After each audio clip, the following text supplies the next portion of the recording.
दोस्तों, बिहार के अंदर एक परिवार रहा करता था। इस परिवार में परिवार के मुखिया थे, उनकी पत्नी थी, उनकी एक बच्ची थी। परिवार गरीब था।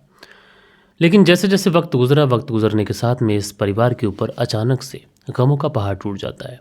दरअसल इस परिवार के जो मुखिया होते हैं, जिनके ऊपर इस परिवार की जिम्मेदारी थी, इस परिवार के पालन पोषण करने का पूरा जिम्मा था, अचानक से इस परिवार की मुखिया की तबीयत बिगड़ती है। और तबीयत इतनी ज़्यादा बिगड़ जाती है कि इस व्यक्ति की मौत हो जाती है। अब परिवार में एक व्यक्ति जो कमाने वाला है, अचानक से उसकी मौत हो जाए तो आप सोच सकते हैं कि परिवार के ऊपर किस तरीके का गमों का पहाड़ टूटेगा। लिहाजा अब ये महिला अकेली हो चुकी थी। इसकी 8-10 साल की एक बच्ची है, उस बच्ची की परवरिश भी करना है।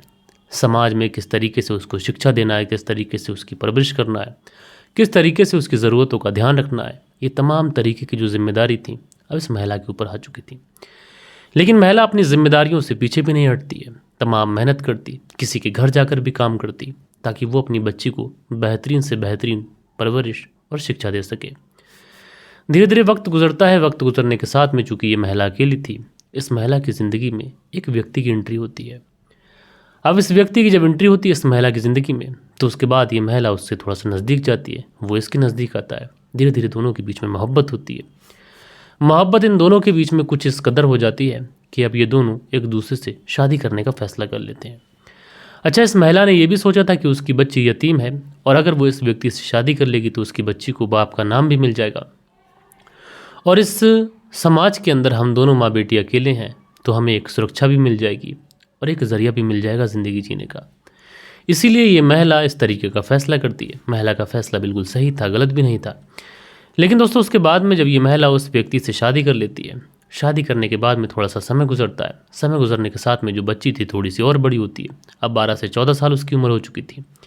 बच्ची अपने स्कूल जाने लगी थी। स्कूल जाती, मेहनत से पढ़ाई करती, अच्छे नंबरों से पास भी हो रही थी, सारी चीज़ें बहुत बढ़िया चल रही थी। लेकिन इसी बीच में सितंबर के लास्ट महीने में, साल 2023 की मैं बात कर रहा हूँ, ये जो लड़की होती है अचानक से घर से कहीं गायब हो जाती है। अब लड़की अचानक से कहीं घर से गायब हो जाती है। उसके बाद में पिता भी ढूंढने की कोशिश करता है, माँ भी ढूंढने की कोशिश करते हैं, स्कूल में भी जाते हैं, तमाम दोस्तों से भी पूछताछ करते हैं। लेकिन इस लड़की के बारे में किसी के माध्यम से इस परिवार को कोई भी सूचना नहीं मिल पा रही थी। अब परिवार बड़ा असमंजस में था कि आखिरकार इतनी कम उम्र में हमारी लड़की कहाँ चली गई। परेशान थे, हताश थे, लिहाजा थके हारे बेबसी के आलम में पुलिस थाने पहुँचते हैं। पुलिस थाने पहुँचने के बाद में उस बच्ची की गुमशुदगी की रिपोर्ट दर्ज कराते हैं। अच्छा, चूंकि 14 से 15 साल की एक बच्ची है, वो लापता हुई है, इसलिए पुलिस वाले भी इस मामले को काफ़ी ज़्यादा गंभीरता से लेते हैं। और उसके बाद में पुलिस वाले ढूंढना शुरू करते हैं। सबसे पहले उस पूरे एरिया के अंदर जितने भी सीसीटीवी कैमरास थे, वो सारे के सारे सीसीटीवी कैमरास को खंगाला जाता है। एक सीसीटीवी कैमरा ऐसा होता है जिसके अंदर वो लड़की कैप्चर होती है। उसके बाद में कुछ अन्य सीसीटीवी कैमरा भी खंगाले जाते हैं कि और किस कैमरे के अंदर कैप्चर हुई है, थोड़ा सा ध्यान से देखा जाए। लिहाजा देखते देखते पुलिस को आखिरकार उस लड़की की जो लोकेशन थी वो मिल जाती है। उसके बाद पुलिस की जो टीम होती है उस लड़की को बरामद करती है। बरामद करने के बाद में पुलिस थाने लेके आती है। अच्छा, शुरुआत में पुलिस जिस एंगल पर छानबीन कर रही थी वो ये एंगल यही था कि हो सकता है कोई लड़का बहका वगैरह कर इस लड़की को ले गया हो। लिहाजा उसके बाद में जब लड़की से पूछताछ की जाती है तो हर किसी ने यही उम्मीद की थी, लड़की यही बताएगी किसी के बहकावे में आ गई थी, कोई से बहका कर उसका अपहरण करके ले गया था। लेकिन यहाँ पर जो लड़की मुंह खोलती है और जो पूरी कहानी सुनाती है, उसे सुनने के बाद में हर कोई दंग रह जाता है।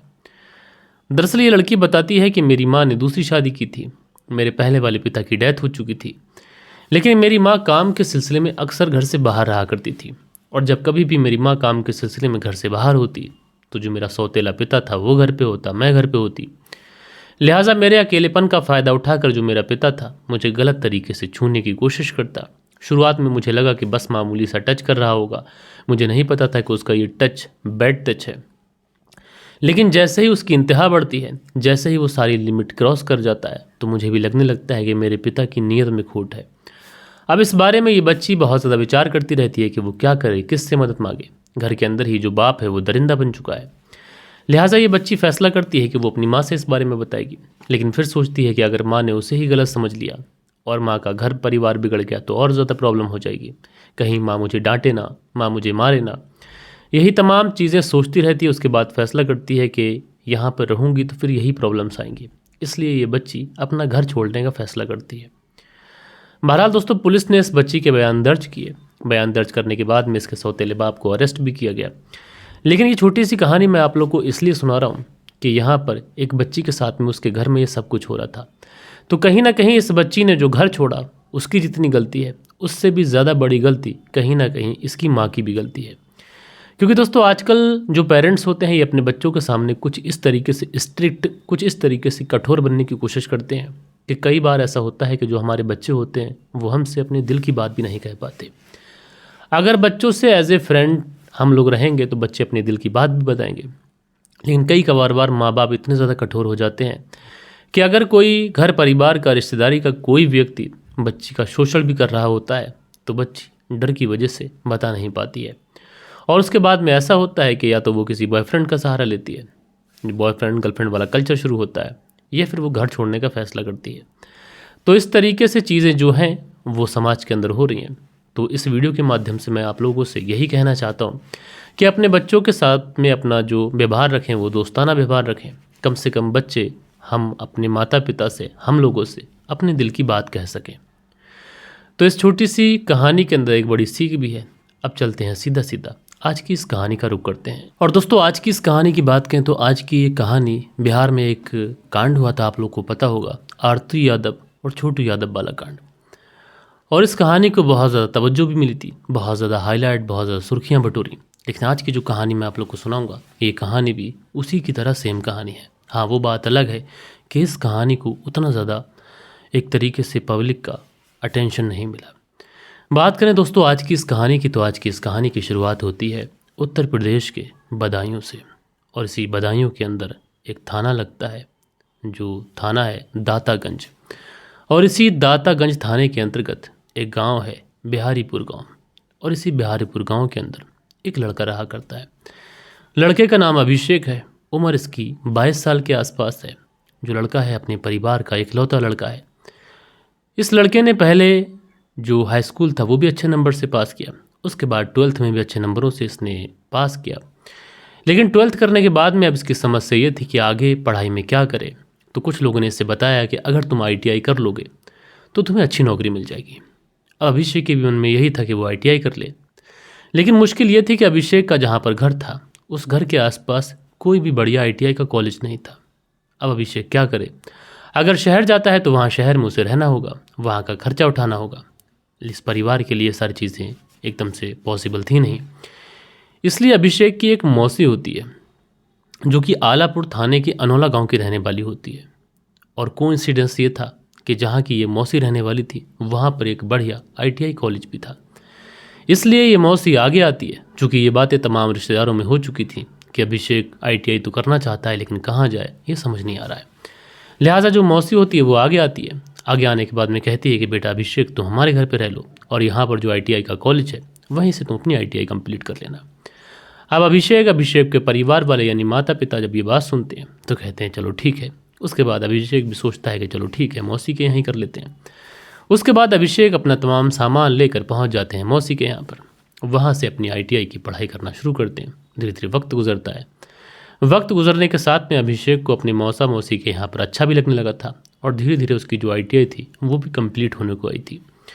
फाइनली जो अभिषेक था उसकी ITI कंप्लीट होती है। उसके बाद अभिषेक वहाँ से निकलता है। अब नौकरी के लिए इधर उधर जाता है, कभी किसी शहर जाता तो कभी किसी शहर जाता, लेकिन जो नौकरी थी कि मिलने का नाम नहीं ले रही थी। अब अभिषेक को नौकरी मिलती नहीं है। अब यहाँ पर अभिषेक के जो मौसा होते हैं, क्योंकि अभिषेक अपने मौसा के घर पर ही रहा था तो अभिषेक के मौसा, अभिषेक की मौसी को अभिषेक से थोड़ा लगाव भी था। इसलिए अभिषेक के जो मौसा होते हैं ये फिर से आगे आते हैं और आगे आने के बाद में कहते हैं कि बेटा अभिषेक, जहाँ पर मैं नौकरी करता हूँ वहीं पर तुम्हारी नौकरी करवा देता हूँ और वहीं पर तुम भी नौकरी कर लेना। अब अभिषेक अपने मौसा की जब ये बात सुनता है तो अभिषेक तो खुश हो जाता है कि उसके जैसे मौसा मौसी सभी को मिले। पहले तो मौसा मौसी ने उसकी पढ़ाई का खर्चा उठाया, उसे अपने यहाँ रखा और अब मौसा ने ही जॉब ऑफर कर दी। लिहाजा अभिषेक भी खुशी खुशी मन से पहुंच जाता है हजरतपुर, जहां पर उसके मौसा जॉब किया करते थे, वहीं पर जॉब करने लगता है। अब अभिषेक का ये रूटीन था कि ये अपने मौसा मौसी का बहुत ज़्यादा ख्याल भी रखा करता था। अच्छा, मौसा मौसी का जब ख्याल रखता तो मौसा और मौसी दोनों भी खुश थे।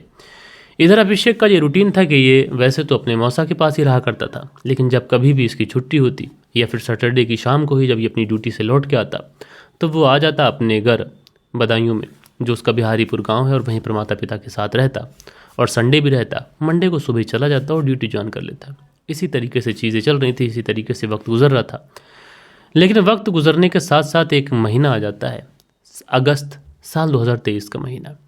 और इसी अगस्त साल 2023 के महीने में सैटरडे वाले दिन जो अभिषेक होता है अपनी ड्यूटी वगैरह फिनिश करता है। अब अगले दिन चूँकि संडे था तो इसे अपने घर जाना था, तो ये बाइक से निकलता है, घर भी फ़ोन कर देता है कि वो आ रहा है।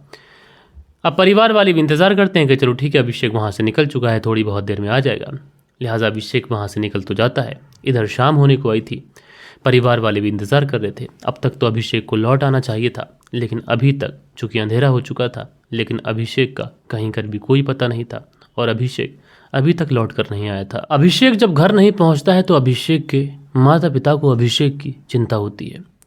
लिहाजा उसके बाद में अभिषेक के जो पिता होते हैं वो अभिषेक का मोबाइल नंबर ट्राई करते हैं, लेकिन कई बार मोबाइल नंबर लगाने के बावजूद भी जो मोबाइल नंबर था ये उठ नहीं रहा था। अब परिवार वाले बड़ा परेशान, फिर से मोबाइल नंबर ट्राई करते हैं, रिंग लगातार जा रही है, मोबाइल उठ नहीं रहा है। अब बड़ा परेशान, लेकिन थोड़ी ही देर के बाद में अभिषेक के मोबाइल से ही एक फ़ोन आता है। अब जैसे ही अभिषेक के मोबाइल से फ़ोन आता है, परिवार वाले फ़ोन उठाते हैं, तो परिवार वाले पूछते हैं कि तुम कौन बोल रहे हो, क्योंकि आवाज़ अभिषेक की उन्होंने पाई नहीं थी। लिहाजा उधर से एक व्यक्ति बोलता है कि तुम इस व्यक्ति के कौन लगते हो जिसका मोबाइल है। तो ये जो परिवार वाले माता पिता होते हैं कहते हैं मैं माँ लगती हूँ, मैं पिता लगता हूँ। लेकिन इन दोनों को ये समझ नहीं आ रहा था कि आखिरकार अभिषेक का फ़ोन उठाया किसने है। अब यहाँ पर ये माता पिता ये बात बताते हैं, उससे पूछते हैं कि तुम कौन हो, कैसे हो, और तुम्हें यहाँ पर तुम्हारे पास में अभिषेक का फ़ोन कैसे आ गया। तो वो जो व्यक्ति होता है वो कहता है कि हम तो राहगीर हैं, रास्ते से गुजर रहे थे, और ये जो व्यक्ति है ये रोड पर पड़ा हुआ था और उसका मोबाइल भी साइड में पड़ा हुआ था। उस पर हमने देखा कि कुछ फ़ोन आ रहे हैं तो हमने आपको कॉल बैक करी। लेकिन ये जो व्यक्ति है जो रोड पर पड़ा हुआ है, इसके ऊपर किसी ने चाकुओं से हमला किया है, इसकी हालत बहुत ज़्यादा गंभीर है और हम इसको हॉस्पिटल लेके जा रहे हैं। दोस्तों, कायदे से तो जब माता पिता ने यह बात सुनी तो उनके ऊपर तो जैसे बिजली सी टूट जाती है। उनको तो समझ ही नहीं आ रहा था कि आखिरकार उनके बेटे का दुश्मन कौन हो सकता है और कौन इतनी बेरहमी तरीके से उनके बेटे के ऊपर हमला कर सकता है। लिहाजा माता पिता पूछते हैं कि कौन से हॉस्पिटल जा रहे हो। वो जो व्यक्ति होता है बताता है कि फला फला हॉस्पिटल जा रहे हैं, आप भी पहुंच जाइए। माता पिता बेचारे दौड़े दौड़े भागे भागे उस हॉस्पिटल के लिए निकलते हैं। लेकिन माता पिता जब तक हॉस्पिटल पहुंच पाते या फिर अभिषेक हॉस्पिटल पहुंच पाता, इससे पहले ही रास्ते में ही जो अभिषेक होता है वो दम तोड़ देता है। अब जैसे ही अभिषेक दम तोड़ता है उसके बाद में हॉस्पिटल भी जब तक आ चुका था, डॉक्टर्स वगैरह जो होते हैं अभिषेक को चेक करते हैं, लेकिन अभिषेक की पहले ही मौत हो चुकी थी। अब इधर अभिषेक की मौत हो चुकी थी, उधर पुलिस को फ़ोन पहुंचता है। इससे पहले पुलिस वहां पर पहुंच पाती, जो परिवार के लोग होते हैं अभिषेक को लेकर घर पे आ जाते हैं। अभिषेक के अंतिम संस्कार की तैयारियां चलने लगती हैं, लेकिन इससे पहले ही कि कुछ हो पाता पुलिस वहां पर पहुंच जाती है। वहां पर पहुंचने के बाद में जो पुलिस होती है वो डेड बॉडी को घर वालों से कहती है कि हमें इस डेड बॉडी का पोस्टमार्टम कराना है। लेकिन जो परिवार वाले होते हैं वो डेड बॉडी को देने से इनकार कर देते हैं। वो कहते हैं कि ये तो पुलिस का सरासर फेलियर है कि एक व्यक्ति जो कि 20-22 साल का है अपने घर आ रहा था, रास्ते में कुछ लोग उसको घेरते हैं, उसके साथ में लूटपाट करते हैं और बाद में उसका कत्ल कर देते हैं। लेकिन पुलिस वाले कहते हैं कि जो भी हुआ है, जो भी दोषी है उसको सज़ा मिलेगी, लेकिन कम से कम डेड बॉडी का पोस्टमार्टम तो कराने दीजिए। तमाम गांव वहां पर इकट्ठा हो जाता है। तमाम लोग पुलिस के इस फैसले से नाखुश थे और पुलिस को डेड बॉडी देने के लिए इनकार कर रहे थे। पुलिस की कई टीमें वहां पर पहुंच जाती हैं। 12 से 14 घंटे का समय गुजर जाता है और मान मनोवर का इस सिलसिला था ऐसे ही चलता रहता है। गाँव वालों में, परिवार वालों में आक्रोश था। पुलिस समझाने की कोशिश कर रही थी। फाइनली जो अभिषेक के पिता होते हैं वो मानते हैं और उसके बाद में डेड बॉडी पुलिस वालों को दे देते हैं। डेड बॉडी मिलती है, पुलिस वाले डेड बॉडी का पोस्टमार्टम कराते हैं। पोस्टमार्टम की रिपोर्ट में बहुत क्लियरली मेंशन था कि पहले तो अभिषेक को बहुत ज़्यादा पीटा गया है और उसके बाद तावड़ा तोड़ चाकुओं से वार कर उसकी हत्या कर दी गई है। अब हत्या तो वैसे ही बताई जा रही है पोस्टमार्टम में जो दिख रही थी, लेकिन एक चीज़ यहाँ पर ऐसी थी जो पुलिस को कन्फ्यूज़ कर रही थी, क्योंकि जिस तरीके से पहले मारा गया और जिस तरीके से चाकुओं से वार किए गए, एक चीज़ तो बहुत ज़्यादा साफ थी कि मर्डर बहुत ज़्यादा ब्रूटली किया गया है। लेकिन सवाल ये उठता है कि अगर महज लूटपाट के चक्कर में कोई कत्ल करेगा तो इतना ज़्यादा ब्रूटली क्यों कत्ल करेगा? अगर ब्रूटली कत्ल हुआ है तो इसमें दुश्मनी का एंगल हो सकता है। इसलिए पुलिस वाले या परिवार वालों से पूछते हैं कि तुम्हारे बेटे की किसी से कोई दुश्मनी थी या फिर तुम्हारी किसी से कोई दुश्मनी थी, कोई रंजश, कोई पैसों का विवाद। लेकिन परिवार वाले पुलिस वालों की जितनी भी बातें सुनते हैं, उन सारी ही बातों को सुनने के बाद में परिवार वाले सिर्फ और सिर्फ एक ही बात बोलते हैं कि हमारा बेटा बहुत ही सीधा था। वो 8वें दिन तो अपने घर आता था, ना किसी से कोई मतलब रखता था, ना किसी के साथ में उसका कोई लेना देना था। ऐसे में साहब हमारी किसी से कोई दुश्मनी नहीं है। लेकिन पुलिस वाले यहाँ पर समझ नहीं पा रहे थे। परिवार वाले कह रहे हैं कि कोई दुश्मनी नहीं है, कत्ल जिस तरीके से हुआ है वो बता रहा है दुश्मनी हुई है। बहरहाल जो पुलिस वाले होते हैं अब अपने तरीके से इस पूरे केस के अंदर छानबीन शुरू करते हैं। पुलिस वाले होते हैं सबसे पहले दोबारा उस क्राइम सीन पर जाते हैं, वहाँ पर एक बार फिर से सर्च अभियान चलाते हैं, शायद कुछ मिल जाए। लेकिन वहाँ पर भी कुछ ऐसा मिलता नहीं है। फिर पुलिस वाले सोचते हैं कि चलो इस पूरे एरिया के अंदर अगर कोई CCTV कैमरा है तो उसको चेक कर लेते हैं, शायद वहाँ से कोई सबूत मिल जाए। लेकिन बदकिस्मती कहें या फिर कुछ और के, यहाँ पर कोई भी ऐसा CCTV कैमरा नहीं था जिस CCTV कैमरे के अंदर यह अभिषेक कैद हुआ हो। अब यहाँ पर पुलिस वाले बड़ा मुश्किल में, करें तो करें क्या, जाए तो जाए कहाँ। आखिर एक मर्डर हुआ है, उसे सुलझाना भी ज़रूरी है। लिहाजा उसके बाद में पुलिस वाले सोचते हैं कि क्यों ना एक बार अभिषेक की कॉल डिटेल्स निकाल ली जाए, क्योंकि कॉल डिटेल्स से ये पता चलेगा कि अभिषेक किन लोगों के टच में था। जब कॉल डिटेल्स निकाली जाती है तो अभिषेक के मोबाइल पर जितने भी नंबर थे वो सारे के सारे नंबर ऐसे थे जो ज़्यादातर अपनों के नंबर थे। कोई मौसा का नंबर था, कोई मौसेरी बहन का नंबर था, कोई मौसी का नंबर था, कोई माँ का, कोई पिता का, कोई भाई का, इस तरीके के नंबर। लेकिन एक नंबर ऐसा था जिसके बारे में जब पुलिस पता निकालती है तो पता चलता है कि ये नंबर किसी शीतल का नंबर है। अब शीतल कौन है इसके बारे में पता किया जाता है तो पता चलता है कि इसी अनौला गांव की रहने वाली ये शीतल है। दरअसल इसी अभिषेक की जो मौसेरी बहन राखी है, राखी की ही ये सहेली है शीतल। अब पुलिस वाले जो थे वो तुरंत अनौला गांव पहुंचते हैं। वहां पहुंचने के बाद में शीतल को उठाते हैं, इससे पूछताछ करते हैं। अब शीतल से जब पूछताछ की जाती है तो शीतल बताती है कि हाँ, अभिषेक मेरा बॉयफ्रेंड था, क्योंकि जब कभी भी मैं राखी के घर पे जाया करती थी तो उसी समय मेरी मुलाकात अभिषेक से होती है। अभिषेक से जब मुलाकात होती है आंखें चार होती हैं, दोनों मोहब्बत में पड़ जाते हैं। लेकिन उसके बाद में ऐसा होता है कि मेरे पिता ने मुझे अभिषेक से बात करते हुए देख लिया था। उसके बाद में उन्होंने मेरा मोबाइल छीन लिया। उसके बाद से मेरी तो कोई बात ही नहीं हुई। मुझे तो महीनों का समय गुजर गया, मैंने अभिषेक से बात ही नहीं की है। अब उसका कत्ल किसने किया, क्यों किया, इसके बारे में साहब मुझे कुछ नहीं पता। अब ये शीतल जब पुलिस से ये बातें कहती है तो पुलिस को यहाँ पर बड़ा एक अजीब सा लगता है कि ये शीतल बोल रही है कि महीनों से उसकी बात नहीं हुई है, जबकि जो कॉल डिटेल्स है वो बता रही है कि अभी जब कत्ल हुआ उससे महज कुछ घंटे पहले ही इसकी बात हुई थी। लिहाजा पुलिस वाले अब यहाँ पर बड़ा असमंजस में पड़ते हैं कि ये लड़की क्या बोल रही है। उसके बाद में फिर इसके ऊपर सख्ती दिखाते हैं शीतल के ऊपर, लेकिन शीतल वही कुछ बताती है जो उसने पहले बताया था। लिहाजा यहाँ पर पुलिस वालों को लगता है कि हो सकता है कि कोई और हो जो शीतल बनकर अभिषेक से बात कर रहा हो, क्योंकि जो मोबाइल नंबर है वो वही है, उसी नंबर से बात हुई है। लिहाजा पुलिस वाले जो थे वो शीतल के परिवार वालों को उठा लेते हैं। अब शीतल के घर वालों को जब उठाते हैं, उठाने के बाद में जब उनसे पूछताछ करते हैं तो थोड़ी ही मशक्क़त के बाद में जो परिवार वाले होते हैं वो टूट जाते हैं और एक ऐसी कहानी सुनाते हैं जिस कहानी को सुनने के बाद में पुलिस वालों का भी दिमाग चकरा जाता है। दरअसल शीतल के घर वाले बताते हैं कि शीतल और अभिषेक दोनों एक दूसरे से बातचीत किया करते थे और धीरे धीरे ये बातें परिवार वालों को पता चल गई। उसके बाद में जो पिताजी थे उन्होंने शीतल का मोबाइल नंबर भी छीन लिया। कई बार अभिषेक को भी समझाने की कोशिश की, कई बार शीतल को भी समझाया, लेकिन न शीतल मानने को तैयार थी, न अभिषेक मानने को तैयार था। फ़ोन पे बातचीत बंद हो गई थी तो मिलना शुरू कर दिया था। यानी बाहर मिलने में इन दोनों को एक तरीके से जो प्राइवेसी थी उसका कंसर्न था, इसलिए शीतल अभिषेक को अपने घर पे ही रात के समय बुला लिया करती थी। दोनों एक दूसरे के साथ में समय गुजरते और उसके बाद में अभिषेक चला जाया करता। लेकिन कहीं ना कहीं शीतल के परिवार वालों को यह आभास होने लगा था कि घर के अंदर कोई आता है। अब परिवार वाले इस पे एक तरीके से नज़र रखते हैं तो पता चलता है कि ये तो अभिषेक ही है। लेकिन यहाँ पर शीतल के परिवार वाले सोचते हैं कि अगर अभिषेक और शीतल ये दोनों ऐसे ही चलते रहे तो फिर समाज के अंदर हमारी जो इज्जत है वो तार तार हो जाएगी। इसलिए इन दोनों में से एक को मरना होगा।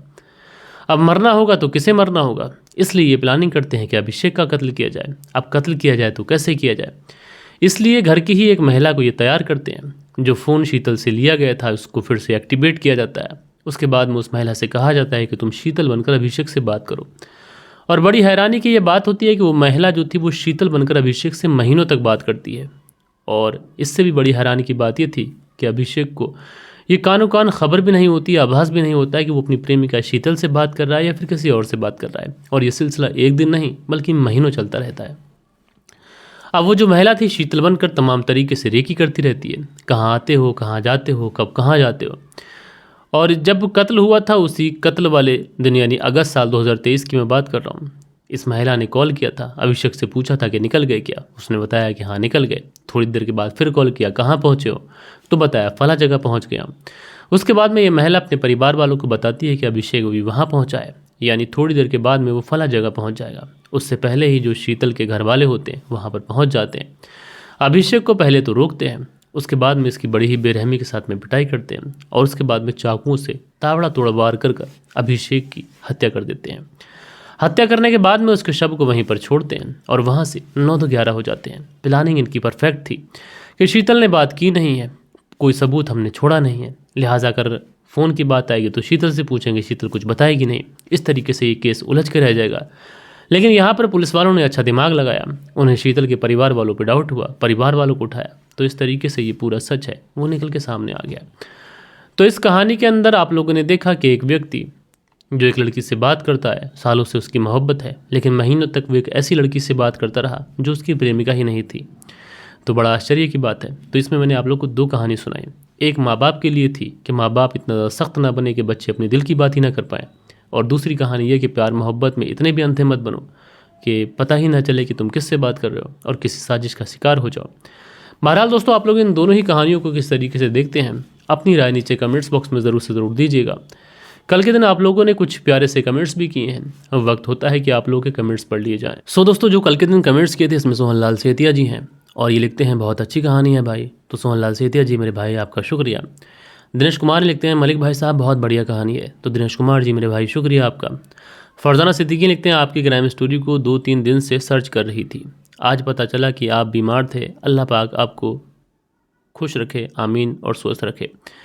तो फरजाना सिद्दीकी जी बहन बहुत बहुत शुक्रिया कि आपने इंतज़ार किया, सर्च किया मुझे, लेकिन हाँ थोड़ी सी तबीयत नासाज थी।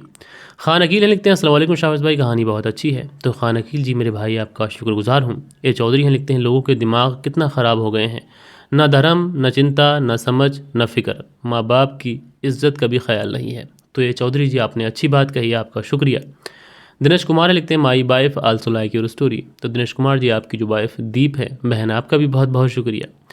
उसके बाद में रणबीर सिहागा हैं लिखते हैं भाई साहब आपको नमस्कार करता हूँ। रणबीर सिहाग हरियाणा से, आपके 2 चैनल कम से कम एक चैनल पर तो कहानी सुनानी चाहिए।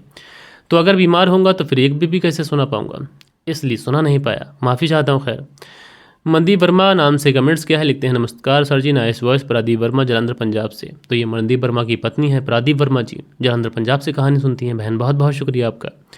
उसके बाद में नागेश गौड हैं लिखते हैं I am biggest fan sir. तो नागेश जी मेरे भाई शुक्रिया आपका। शाहिद साहिल है, शाहबुद्दीन इनका नाम है, प्यारा से कमेंट्स करते हैं, बहुत बहुत शुक्रिया। सुरेंद्र शर्मा लिखते हैं नमस्कार मलिक भाई साहब, नाइस स्टोरी। सुरेंद्र कुमार श्री विजयनगर राजस्थान से सुनते हैं, बहुत बहुत शुक्रिया। उसके बाद में मेरा हरियाणा करके आईडी लिखते हैं you are the best brother. Naresh Rajput Sirsa Ghoghra से सुनते हैं। तो नरेश राजपूत जी हमेशा की तरह बेहतरीन कमेंट्स करने के लिए आपका शुक्रिया। उसके बाद में चन्ना राम है, लिखते हैं नाइस स्टोरी। चन्ना राम गुड़गांव से कहानी सुनते हैं। तो चन्ना राम जी मेरे भाई शुक्रिया आपका। उसके बाद में राजू सोलंकी लिखते हैं भाई एक घटना बीकानेर की है, एक बच्ची के साथ में रेप होता है, फिर उस बच्ची को पानी की डिग्गी में डाल देता है, और प्लीज़ आप सुनाइए। बीकानेर ज़िला गांव बोजाश की है, मालूम मामला बहुत तूल पर है। तो राजू सोलंकी जी मैं आज ही इस कहानी पर स्टडी करता हूँ, और जैसे भी मुझे कुछ इस कहानी के बारे में मिलता है तो मैं आपको ज़रूर से ज़रूर सुनाऊँगा।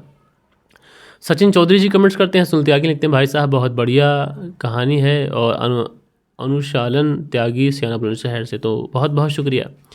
राधेश्याम शर्मा लिखते हैं राधेश्याम शर्मा सिरसी जयपुर राजस्थान से सुनते हैं, और परत दर परत से आने से परेशान थे, आपने माफ़ी मांग ली, इससे ज़्यादा कुछ नहीं होता, क्राइम तो बढ़ेंगे, पढ़े लिखे को ढंग से बोलना नहीं आता। जी मेरे भाई शुक्रिया आपका। मीना जी लिखते हैं नमस्ते भैया, अपना ख्याल रखें। तो शुक्रिया। शाकिब फरहान जी प्यारा सा कमेंट्स करते हैं, शुक्रिया मेरे भाई।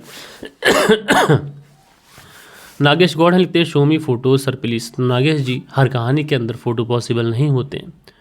बाकी मंजूर खान हैं, प्यारा सा कमेंट्स करते हैं। अनुषा शर्मा जी कमेंट्स करते हैं। अलबफा जी कमेंट्स करते हैं। शरीन शर्मा हैं, लिखते हैं मलिक भाई साहब आपकी कहानी का कई दिन तक मिस किया, तो शुक्रिया। मोहम्मद रियाज लिखते हैं नाइस स्टोरी सर जी, थैंक यू सर जी, शुक्रिया। तो कुछ प्यारे से कमेंट्स थे जो कल के दिन आप लोगों ने किए थे। आशा करता हूँ कि आज की जो कहानी है ये आप लोग को ज़रूर से ज़रूर पसंद आई होगी। कहानी पसंद आई हो तो एक लाइक करिएगा, दोस्तों और मित्रों के साथ में ज़रूर शेयर करिएगा। बाकी दोस्तों मिलता हूँ मैं आप लोगों से कल के दिन किसी और स्टोरी के साथ में। जब तक के लिए अपना ख्याल रखें, देश का ख्याल रखें, परिवार के रिश्तों की अहमियत को समझें। जय हिंद, जय भारत।